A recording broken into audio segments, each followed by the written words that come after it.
Here's a quick joke to start. Why did the mathematician bring a ladder to the bar? Because they heard the drinks were on the house. Probability is an important concept that helps us predict outcomes in uncertain situations. From games of chance to real-life decision-making, understanding probability allows us to assess risks, make informed choices, and even improve our strategic thinking. Whether it's rolling a dice, picking a card, or drawing a marble from a bag, knowing how to calculate probability is a valuable skill.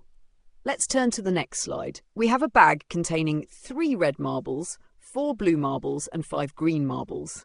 The question asks us to find the probability of picking a blue marble.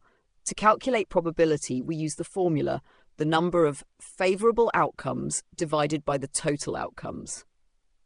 That means we need to find the total number of marbles in the bag and the number of blue marbles. If you need more time to think, feel free to pause the video. Let's turn to the next slide.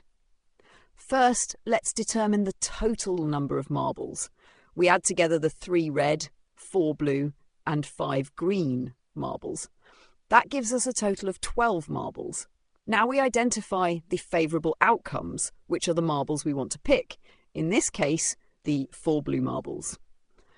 Using the probability formula, we take 4 divided by 12, giving us a fraction of 4 over 12. To simplify, we divide both the numerator and denominator by 4, which results in 1 over 3. So the probability of randomly selecting a blue marble from the bag is 1 in 3.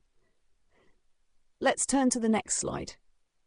To summarise, probability is calculated by dividing the number of favourable outcomes by the total number of possible outcomes. In this case, the total number of marbles was 12. The number of blue marbles was 4. And the probability of picking a blue marble was 1 over 3.